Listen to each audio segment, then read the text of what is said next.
Doctor Saha, আজকে যেটা আমি বললাম যে আইভিএফ প্রেগনেন্সিজ, এটা নিয়ে অনেক পেশেন্টদের মনে প্রশ্ন থাকে, ভীতির আছে অনেক কিছু।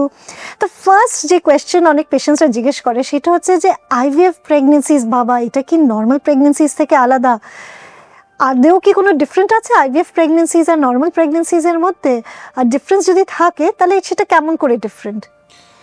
প্রথমেই বলি যে আমরা আইভিএফ করি কারণ প্রেগনেন্ট হওয়ার জন্য, কিন্তু দেখা গেছে যখন প্রেগনেন্সি চলে আসে তখন পেশেন্টদের মধ্যে আরও বেশি ভয়। আইভিএফ করার সময় যতটা ভয় ছিল আরও বেশি ভয়।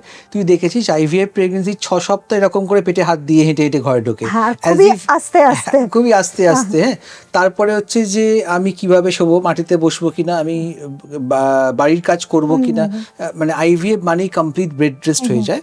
আমরা এটুকু বলতে চাইছি যে IVF pregnancy is just like any other normal pregnancy. Normally আপনি যা করতেন তাই করবেন। যদি আপনার আইভিএফ প্রেগনেন্সিতে কোনো রকম রিস্ক ফ্যাক্টার্স থাকে, মানে কোনো টুইন প্রেগনেন্সি, বারবার ব্লিডিং হচ্ছে, ব্লাড প্রেশার বাড়ছে, ব্লাড সুগার বাড়ছে, তখন আপনার ডাক্তারবাবু আপনাকে কিছু প্রিকশনস নিতে বলবে। কিন্তু তার আগে অহেতুক ভয় পেয়ে নিজের এই প্রেগনেন্সির আনন্দটাকে নষ্ট করবেন না। মানে নর্মাল এনজয় করুন আপনার প্রেগনেন্সিটাকে, কারণ অনেক দিন বাদে আপনার প্রেগনেন্সি